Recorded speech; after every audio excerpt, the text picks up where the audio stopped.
नमस्कार, face to face में आप सभी दर्शकों का एक बार फिर से स्वागत है। उत्तर प्रदेश के विधानसभा चुनाव को लेकर के काउंटिंग जारी है और उपचुनाव को लेकर के जो सीट पर जो जीत हुई है, पहली सीट पे जो जीत हुई है वो समाजवादी पार्टी की प्रत्याशी सीसामऊ सीट की जो प्रत्याशी थी नसीम सोलंकी, उनकी जीत की डिक्लेयर हो गई है। वहीं 8 सीटों पर अभी भी काउंटिंग जारी है, लेकिन बात ये सामने आ रही है कि गाजियाबाद सीट से बीजेपी के प्रत्याशी ने जीत दर्ज कर ली है। करीब 69,000 वोटों से उन्होंने अपने प्रतिद्वंदी को हराया है। 7 सीटों का अभी भी लगातार काउंटिंग जारी है। ऐसे में एक बड़ी बात है कि जिस तरीके से दांव चल रहा था या दावे किए जा रहे थे समाजवादी पार्टी और बीजेपी की तरफ से कि 9 की 9 सीटें हम जीतेंगे, उस दावों में अब सच्चाई दिखती हुई नजर आ रही है, क्योंकि समाजवादी पार्टी के दावे पर अब फेर पड़ रहा है। बीजेपी 7 सीटों पर बढ़त बनाए हुए है। यूं कहें कि बीजेपी भी इन 7 सीटों पर जीतती हुई नजर आ रही है। वहीं समाजवादी पार्टी महज 2 सीटों पर ही जीतती हुई नजर आ रही है, जिसमें से एक सीट सीसामऊ की सीट पर जीत डिक्लेयर भी हो गई है। वहां से नसीम सोलंकी ने सुरेश अवस्थी को हरा दिया है, अपने प्रतिद्वंदी को। भाजपा के जो उनके प्रतिद्वंदी थे, उनको करीब 8,600 मतों से उन्होंने हराया है। अब इस पूरी जीत पर हम बातचीत करेंगे। हमारे तमाम सहयोगी जो फील्ड पर हैं, उनको एक एक करके हम स्क्रीन पर लाते हैं और जो ताजा अपडेट है वो आपको हम बताते हैं। तो एक एक करके हमारे जो सहयोगी हैं वो स्क्रीन पे आएंगे। सबसे पहले चलते हैं अवनीश अवस्थी जी के पास कानपुर से, क्योंकि वहां से समाजवादी पार्टी की जो कैंडिडेट थी उन्होंने जीत हासिल की है। अवनीश, क्या अब तो समाजवादी पार्टी की कैंडिडेट ने जीत हासिल कर ली है, क्या माहौल है वहां पर? अवनीश, अनम्यूट कर दीजिए।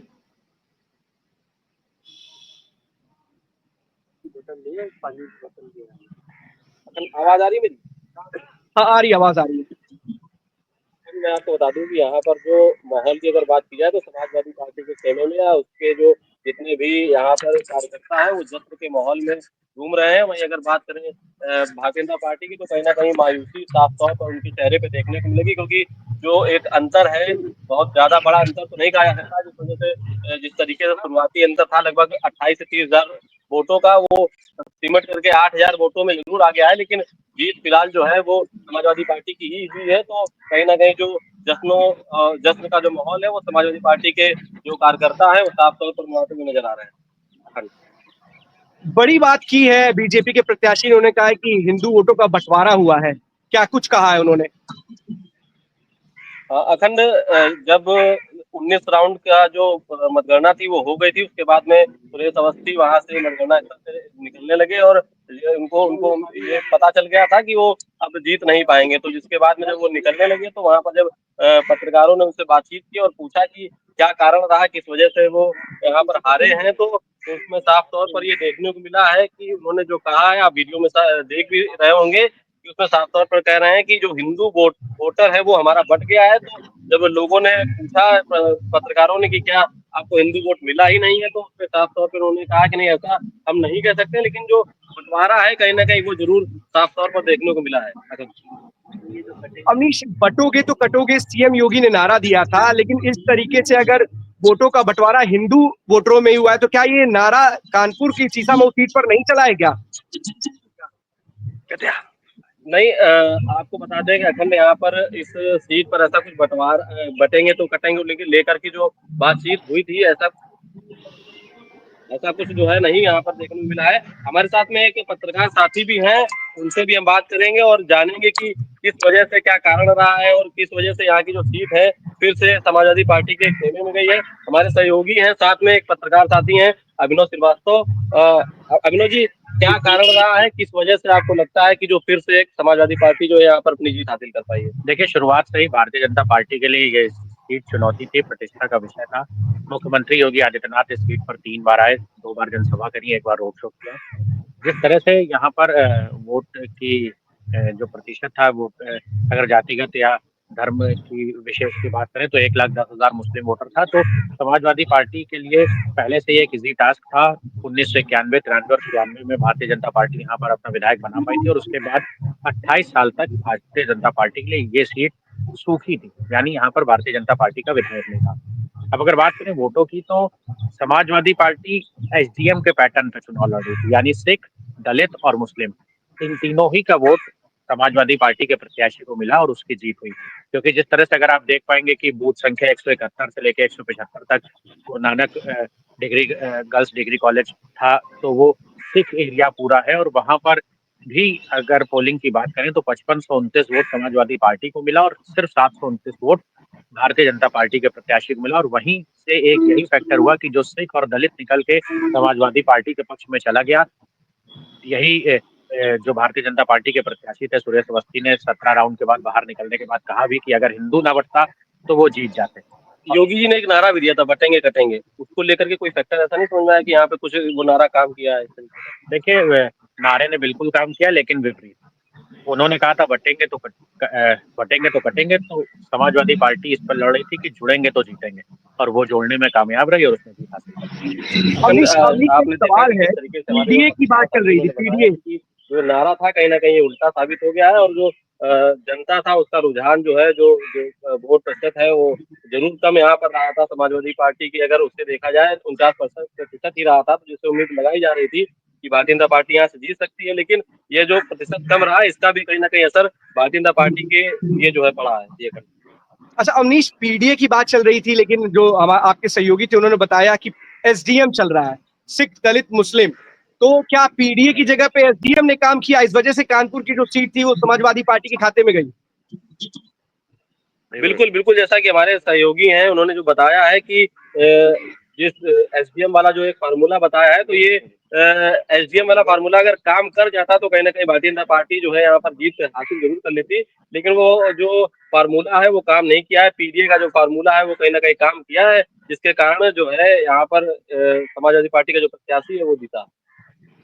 मतलब किला भेदने में असफल रही है बीजेपी, एक बार फिर से समाजवादी पार्टी ने अपनी सीट को बचा लिया है। अवनीश, बहुत बहुत धन्यवाद इस जानकारी के लिए। अब चलते हैं अपूर्व के पास। अपूर्व, कटहरी की क्या स्थिति है? जो आगे आगे पीछे का खेल चल रहा था उसमें तो बढ़ोतरी बना ली है भारतीय जनता पार्टी ने। बिल्कुल अखंड, मैं बताना चाहूंगा जिस तरीके से 11वें राउंड तक 766 वोट से शोभावती जो वर्मा है वो आगे चल रही थी, लेकिन अचानक ऐसा आया कि 12वें राउंड से लगातार वो पीछे चल रही हैं। अब इस समय 21वां राउंड है, 21वें राउंड में लगभग 11,000 वोटों से वो पीछे चल रही हैं। तो ये खेल लगातार चल रहा है। हालांकि 31 राउंड मतगणना होना है, उसमें देखने वाली बात होगी, लेकिन अभी से ही भाजपा कार्यकर्ताओं की होड़ लग गई है। मेरे पीछे अभी कुछ ही देर पहले मैंने एक विजुअल भी अभी भेजा था कि लगातार नारे और पटाखे और नगाड़ों के जो ढोल की आवाज थे वो लगातार गूंज रहे थे इस क्षेत्र में, मतगणना क्षेत्र में। लेकिन पुलिस ने, जो प्रशासन के लोग हैं, वो विजय जुलूस को रोकने में कहीं ना कहीं कामयाब हुए हैं। और लगातार देखिए, विजय जुलूस तो लगातार निकल रहा है, लेकिन प्रशासन के लोग उस पर लगातार अंकुश लगा रहे हैं, लेकिन कोई दिक्कतें ना आने पाए, सपा और भाजपा कहीं आपस में टकराए ना, इसको सबको लेकर लगातार देखिए पटाखों की आवाज भी आपको सुनाई पड़ रही होगी कि किस तरह से यहाँ पे जो विजय के पहले ही जो भाजपा के कार्यकर्ता है वो लगातार आतिशबाजी कर रहे हैं, जयकारे लगा रहे हैं। तो ये कहीं ना कहीं जो है, अब ये जो बढ़त है वो मिल रही है जो है धर्मराज निषाद को। तो इसको लगातार देखते हुए जो भाजपा कार्यकर्ता है वो उमड़ रहे हैं, अपनी आतिशबाजी, अपना जो उल्लास है, अपने जो है अपनी उत्सुकता को नहीं रोक पा रहे हैं लगातार। जी अखंड, कितने राउंड की काउंटिंग हो चुकी है और कितने वोटों का फासला है दोनों के बीच, समाजवादी पार्टी और बीजेपी के बीच? जी बिल्कुल बता दें, लगभग 11,000 वोटों का अभी फासला चल रहा है, लेकिन 31 राउंड है और अभी 21 राउंड हुए हैं। लगभग 10 राउंड अभी पूरा बाकी है, लेकिन 10 राउंड में भी बहुत कुछ हो सकता है। 10,000 और 11,000 वोट बहुत ज्यादा मायने नहीं रखते हैं मेरे हिसाब से, लेकिन जीत के लिए तो बहुत मायने रखते हैं। लेकिन 11 अभी 10 राउंड बाकी हैं, 10 राउंड में भी कुछ भी हो सकता है। 10 राउंड में कुछ भी हो सकता है, लेकिन एक सबसे बड़ी बात है कि जो बीएसपी कैंडिडेट है वो खेल तो बिगाड़ ही रहे हैं समाजवादी पार्टी का। करीब करीब 19,000 वोट उन्होंने पाए हैं। कैसा है भी कि मतलब और भी आगे वोट बढ़ता जा रहा है कि बिल्कुल अखंड, मैं बताना चाहूंगा कि हर एक पारी में, हर एक राउंड में जो यहाँ के भाजपा जो है मौजूदा जो है कैंडिडेट हैं धर्मराज निषाद, उनकी जो वोटों की संख्या वो लगातार हर एक राउंड में बढ़ रही है और घटने का नाम नहीं ले रही है। वहीं लगातार जो शोभावती वर्मा है उनका जो फासला है वो कहीं ना कहीं 8,000, फिर 9,000, फिर 10,000, कहीं ना कहीं हर राउंड में 1,500 का जो अंतर है वो लगातार दिखाई पड़ रहा है। अपनी 20-21 राउंड आप बता रहे हो चुके हैं और 21 राउंड होने के बाद करीब 11,000 का फासला है, तो ऐसे में बड़ा फासला तो बढ़ ही रहा है धीमे धीमे। जहां 500, 1000, 2000 का फासला था वो अभी 11,000 में तब्दील हो चुका है। तो आने वाले 10 राउंड जो बचे हैं उसमें कितना फासला घटेगा या बढ़ेगा ये तो देखने वाला होगा। अपडेट नजर बनाए रखिए और हमें लगता है कि अच्छा कब तक की उम्मीद है कि जो इमेज है वो क्लियर होगी? कुछ समय आ रहा है निकल कर कि कब तक ये इमेज क्लियर हो पाएगी? जी, बिल्कुल मुझे लगता है कि जो अभी तक जो जिस हिसाब से मतगणना चल रही है, उस हिसाब से लगता है कि अभी एकाध से 1-2 घंटे तो लगे रहेंगे ही, क्योंकि अभी 10 राउंड पूरा बाकी है और 10 राउंड में एकाध 1 से 1.5 घंटे समय लग सकते हैं। हालाँकि आधिकारिक घोषणा जो है, वो लगभग मुझे लगता है कि 3 बजे तक ही फाइनल हो पाएगा। धन्यवाद अपूर्व आपका इस तमाम जानकारी के लिए। चलते हैं रजनीकांत तिवारी के पास। हॉट सीट है करल की, समाजवादी पार्टी का गढ़ है। वहां पर शुरुआत से ही बढ़ोतरी बना रखी थी समाजवादी पार्टी के प्रत्याशी ने। मौजूदा हालात क्या है? कितने राउंड की काउंटिंग हो चुकी है? अखंड जी, आपको बता दें 28 राउंड की काउंटिंग हो चुकी है, जिसमें समाजवादी पार्टी को 94,888 वोट मिले हैं और भारतीय जनता पार्टी को 75,307 मत मिले हैं। वहीं समाजवादी पार्टी भारतीय जनता पार्टी से 19,581 वोटों से आगे चल रही है। रजनीकांत जी, अब हमारे दर्शकों को एक बात बताइए कि समाजवादी के पार्टी के जो गढ़ है, कितनी फाइट दे पाई है भारतीय जनता पार्टी उसके प्रत्याशी ने? जी, यहाँ पे भारतीय जनता पार्टी ने पहले तो फाइट दी थी कि 1-2 राउंडों में बीजेपी के जो प्रत्याशी अंजय प्रताप यादव हैं, वो समाजवादी पार्टी के प्रत्याशी से बढ़त बनाए हुए थे। उसके बाद से बीजेपी ने समाजवादी पार्टी को फाइट नहीं दे पाई और लगातार समाजवादी पार्टी अपनी बढ़त बनाए हुए है। मतलब कितने राउंड की काउंटिंग बची है अभी? अभी 4 राउंड की काउंटिंग बाकी है, 28 राउंड की काउंटिंग हो चुकी है। ऐसे में तो जीत तेज प्रताप यादव की लग रही है कि करहल समाजवादी पार्टी के खाते में जाएगी। वैसे भी समाजवादी पार्टी की जीती हुई सीट थी। बहुत बहुत धन्यवाद आपका रजनीकांत इस तमाम जानकारी के लिए। अब चलते हैं ब्रिजेन दुबे जी के पास। ब्रिजेन जी, मजवा के क्या हालात हैं? कितना है अंतर? कितनी काउंटिंग, कितने राउंड की काउंटिंग हो चुकी है वहां पे? देखिए 24 राउंड की काउंटिंग हो चुकी है। अभी तक 6000 मतों से भारतीय जनता पार्टी की जो प्रत्याशी है सुचिस्मिता मौर्य, वो आगे चल रही हैं। तो यहाँ पर लड़ाई बड़ी दिलचस्प देखने को मिल रही है कि समाजवादी पार्टी की प्रत्याशी ज्योति बिंद भी 1000 वोट तक आई हैं। 1000 वोट से मतलब कि सुचिस्मिता को ले आई हैं। उसके बाद से फिर से अभी लगातार बढ़त सुचिस्मिता मौर्य बना करके रखी है। शुरुआत से ही ये बढ़त उनको मिली।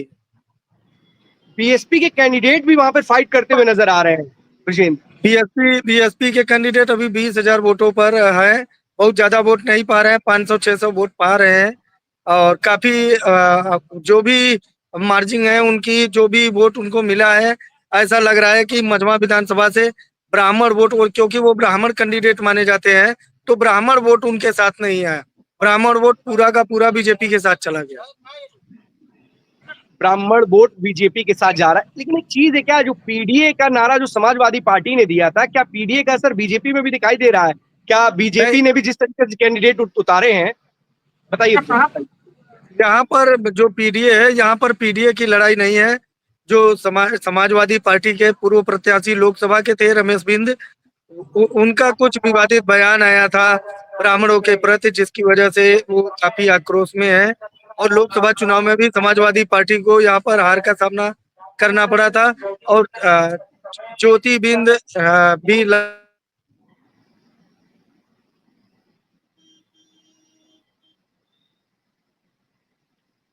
नेटवर्क की कुछ इशू है, ब्रिजेन के पास दोबारा चलेंगे। तब तक चलते हैं नितिन प्रजापति के पास। गाजियाबाद में जीत डिक्लेयर हो गई है नितिन या नहीं?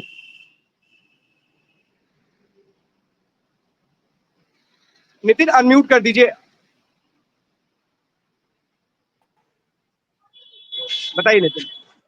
जी अखंड जी, मैं गाजियाबाद की बात करता हूं तो गाजियाबाद में बीजेपी ने अखंड जीत की है, क्योंकि जिस तरीके से गाजियाबाद में जो कम वोटिंग था, मैं आपको पहले ही बता रहा था, पहले भी हमने अपने दर्शकों को बताया था कि गाजियाबाद में जो कम वोटिंग हुआ है, कहीं जो कम प्रतिशत था, उसको लेके बीजेपी ने एक बड़ी जीत हासिल की है।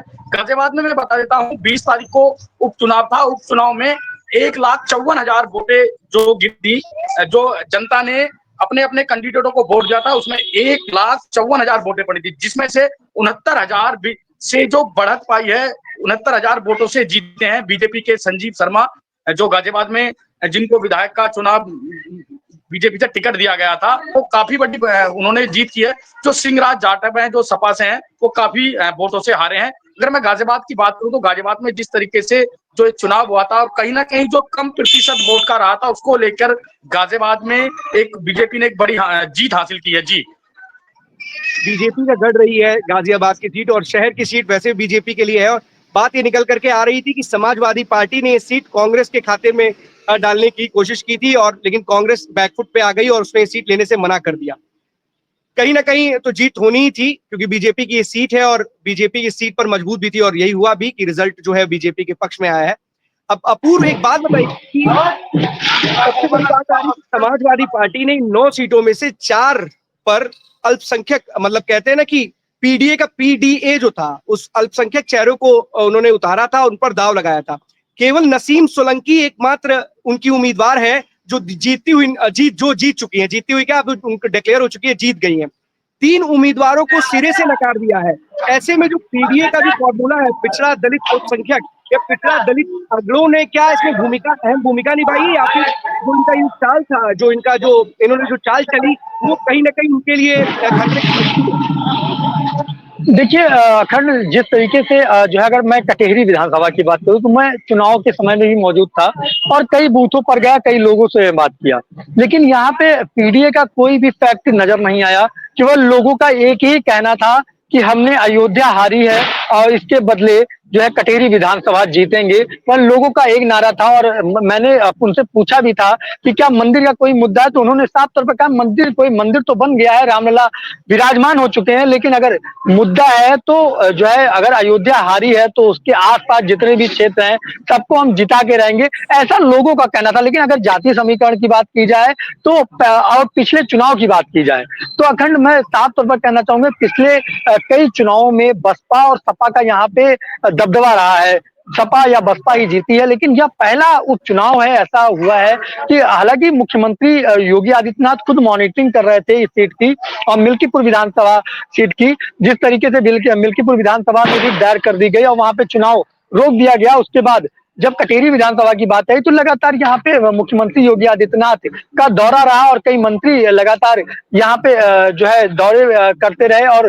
लोगों को अपनी तरफ आकर्षण करते रहे। लेकिन वो कहीं ना कहीं जो बटोगे और कटोगे का जो नारा था मुख्यमंत्री योगी आदित्यनाथ का, वो कहीं ना कहीं यहाँ फैक्ट होता हुआ नजर आया है। वो चाहे दलित हो चाहे पिछड़ा हो, तो एक जो वोटिंग की जो गिनती आ रही है, जो वोटिंग का एरिया वाइज जो भी निकल के आ रहा है, उस हिसाब से तो कहीं पीडीए का जो नारा है वो कहीं ना कहीं दिखता हुआ नजर नहीं आ रहा है। जी अखंड, पीडीए का नारा है वो दिखता हुआ नजर नहीं आ रहा है, वहीं पीएम योगी आदित्यनाथ का नारा बटोगे तो कटोगे, उसका असर दिखाई दे रहा है। और यही कारण है कि प्रतिष्ठा का सवाल भी बन गया था, साख का सवाल था ये सूबे के मुख्यमंत्री के लिए। और जैसी खबरें आ रही है कि 9 में से 7 सीटें बीजेपी के खाते में जा रही है। यहाँ नुकसान समाजवादी पार्टी को है, वो 9 में से 4 सीटें जीत चुकी थी, लेकिन इस बार 2 सीटों पर ही वो जीतती हुई नजर आ रही है। बीजेपी कहीं ना कहीं मजबूत स्थिति में नजर आ रही है। ऐसे में सीएम योगी के नारे को इसकी पीछे की वजह बताया जा सकता है और कहा जा सकता है कि सीएम योगी के नारे ने काम भी किया है।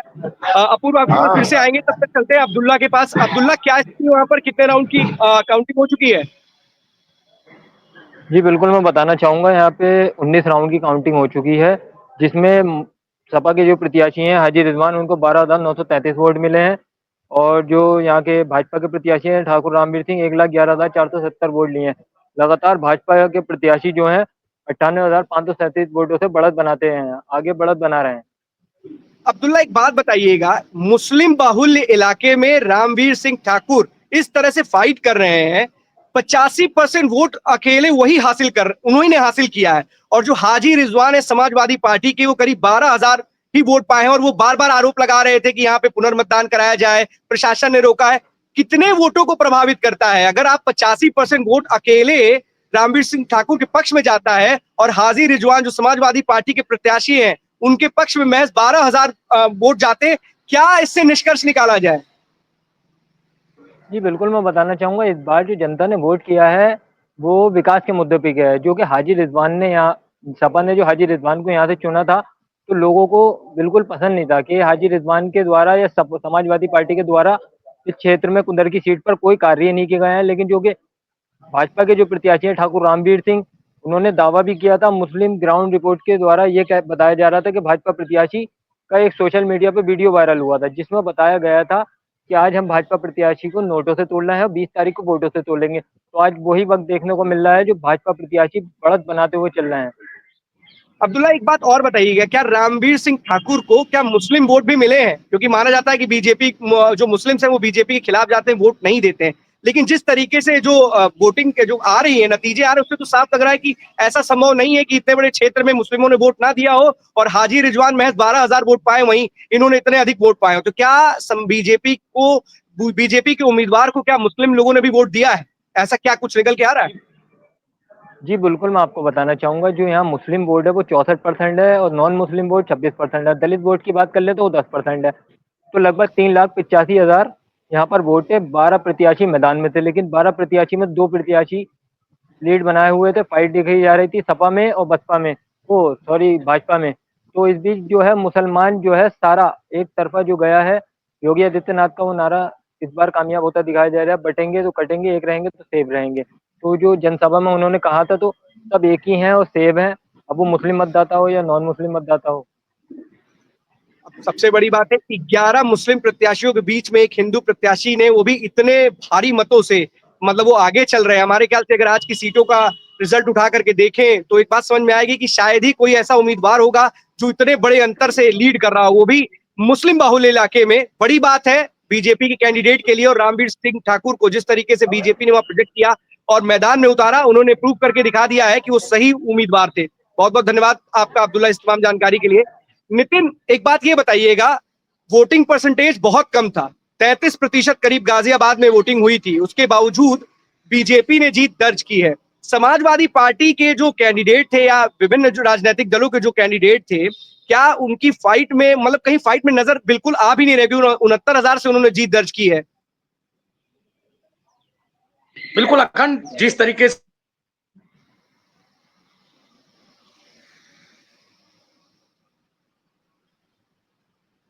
नितिन, नेटवर्क की कुछ इशू है आपके पास। अपूर के पास फिर से चलते हैं। अपूर जी, ये बताइए कि कटहरी का जो चुनाव है वो कहीं ना कहीं सीएम योगी की तरफ भी उस चुनाव पे प्रभाव पड़ेगा, और शायद यही कारण है कि बीजेपी हो या फिर सीएम योगी आदित्यनाथ, बड़ी जनसंख्या है, जनसभा उन्होंने वहां पर की थी, और अब जो फिलहाल जो नतीजे दिख रहे हैं उसके हिसाब से दिख रहा है कि कटहरी में बीजेपी मजबूत स्थिति में है।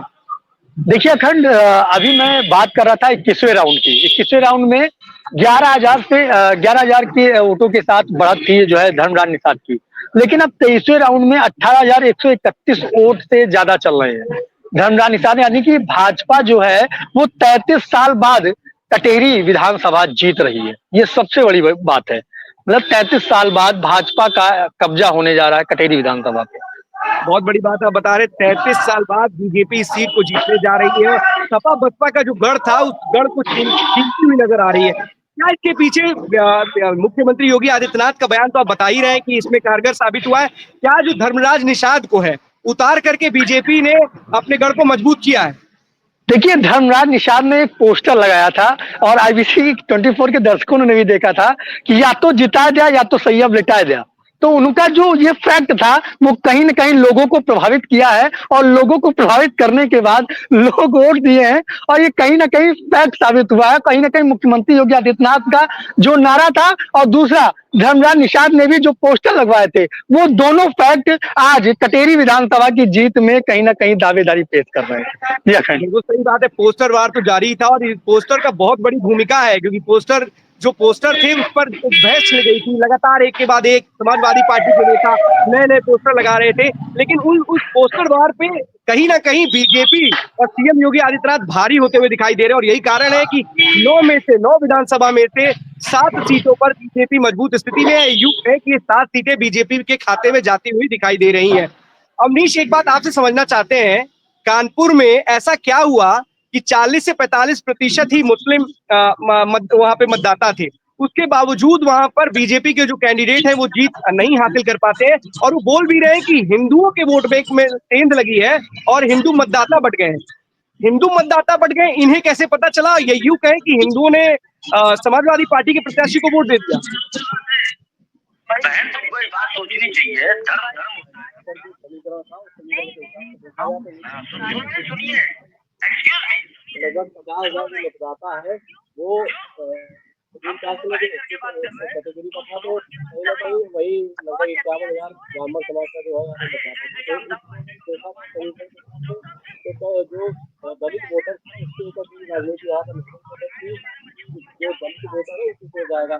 यहाँ पे जो राकेश मंडल जो पूर्व में यहाँ पर विधायक की तरफ से पहले तो उम्मीद एक बात अवनीश एक बात आपसे जानना चाहते हैं, दलितों का झुकाव किस तरफ नजर आ रहा है? आपने अगर वोटों पर ध्यान दिया होगा तो आपको एक बात समझ में आएगी कि जो ग्राफिक्स है वो क्या किस ओर इशारा कर रहा है। दलित ने समाजवादी पार्टी का साथ चुना है या फिर बीजेपी का साथ चुना है? देखिए यहाँ पर बसपा भी चुनाव लड़ रही थी, लेकिन बसपा का कोई बहुत ज्यादा असर देखने को नहीं मिला है, जिससे लोग ये सोच रहे थे कि अगर बसपा की तरफ में अगर वोट बैंक अगर वो समाजवादी पार्टी को मिल सकता है। लेकिन अगर बात करें बसपा की तो यहाँ पर बसपा का वोटिंग जो प्रतिशत है बहुत कम रहा है। तो जितना भी इस समाज का जो ये शेड्यूल कास्ट का जितना भी वोट है वो कहीं ना कहीं साफ तौर पर देखा जा सकता है कि समाजवादी पार्टी की ओर गया, जिसके चलते जो है जो भाजपा है कहीं ना कहीं जगह पर पीछे नजर आएंगे।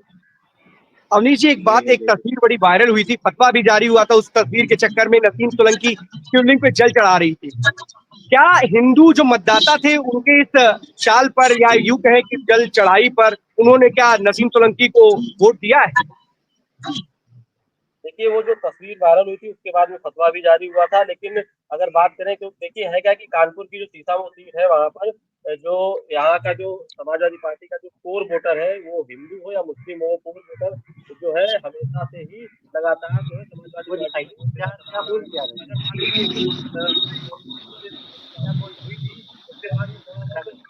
जरूर हुई थी, लेकिन उस फोटो का कोई बहुत नहीं मिला है। लेकिन क्योंकि मैं वो जो गंदा करके आई उसको दिलवाओ, कहा जाता है कि लगभग सबने मिल करके तुम हो कौन सामने और चार तुम्हारे ऊपर कराएंगे। धन्यवाद अवनीश। नितिन एक बात बताइएगा, गाजियाबाद की जो सीट थी और बीजेपी ने जिस तरह से अपने कैंडिडेट को उतारा, बड़े सरल स्वभाव के माने जाते हैं, क्या इसके पीछे वो वजह है या फिर बीजेपी की रणनीति इसके पीछे वजह है या फिर पारंपरिक जो वोट है बीजेपी के उसकी वजह से ये सीट बीजेपी खाते में गई है? सबसे बड़ा गाजियाबाद का जो कम प्रतिशत जो वोट था वो डाला गया, जिसकी वजह से जो परसेंटेज थी वो कम रही। एक चांस ये भी कि गाजियाबाद में जिस तरीके से बीजेपी ने लगातार जो कैंपेन किया, लगातार मुख्यमंत्री कई बार गाजियाबाद पहुंचे, गाजियाबाद में रोड शो किया मुख्यमंत्री जी ने, तो कहीं ना कहीं इस को लेकर देखें तो गाजियाबाद में बीजेपी की जो जीत है वो काफी रिकॉर्ड तोड़ जो संदीप शर्मा है गाजियाबाद में, उन्होंने रिकॉर्ड तोड़ जीत हासिल की है।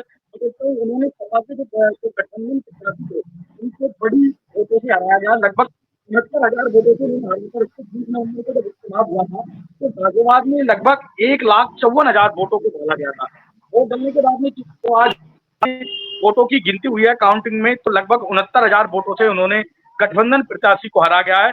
जो गठबंधन के प्रत्याशी थे सिंगराज सिंह जाटव, उनको काफी वोटों से हराकर जीत हासिल दर्ज किया। अगर मैं बता देता हूं तो गाजियाबाद के विधानसभा शहर के विधायक अतुल सांसद जो विधायक थे वो सांसद बन गए। उनके बाद में उपचुनाव हुआ, उपचुनाव के बाद में गाजियाबाद में फिर एक बार बीजेपी ने बड़ी जो जीत है वो दर्ज की है। अगर मैं संजीव शर्मा की बात करता हूं तो संजीव शर्मा है वो गाजियाबाद का जो ट्रांस इंधन क्षेत्र है उस रहने वाले हैं और ट्रांस इंधन क्षेत्र से जाते हैं, और वहां पर उन्होंने गाजियाबाद के महानगर अध्यक्ष भी हैं गाजियाबाद के। तो उसके बाद इनको पार्टी ने टिकट दिया, टिकट के बावजूद में जब टिकट मिला इनको, और गाजियाबाद में लगातार जो बड़े बड़े चेहरे हैं वो गाजियाबाद में पहुंचे इनके समर्थन में। और योगी आदित्यनाथ जी ने भी एक गाजियाबाद की विजयनगर इलाके में एक बड़ा भव्य रोड शो किया था। उसके बाद इनको बहुमत मिली है और काफी वोटों से ये जीते हैं। और जिस तरीके से गाजियाबाद में आज बीजेपी के जो कार्यकर्ता हैं वो जश्न मना रहे हैं। और वहीं मैं बता देता हूं तो गाजियाबाद में संजीव शर्मा है वो महानगर अध्यक्ष रहे, उसके बाद गाजियाबाद के शहर विधानसभा जो 56 है उसके विधायक बने हैं। जी गाजियाबाद से बहुत बहुत धन्यवाद आपका इस तमाम जानकारी के लिए नितिन। 9 सीटों में से 7 सीटों पर बीजेपी आगे है और 2 सीट पर ही समाजवादी पार्टी का कब्जा हो जाएगा या होगा ये कुछ देर में क्लियर हो जाएगा। लेकिन इतना जरूर है कि 9 विधानसभा की सीटों पे जो उपचुनाव हुए उस पे बीजेपी इनका परचम लहरा रहा है और 9 में से 7 सीट बीजेपी जीती हुई नजर आ रही है। आगे और अपडेट के साथ हम आपके साथ जुड़ेंगे, तब तक के लिए धन्यवाद।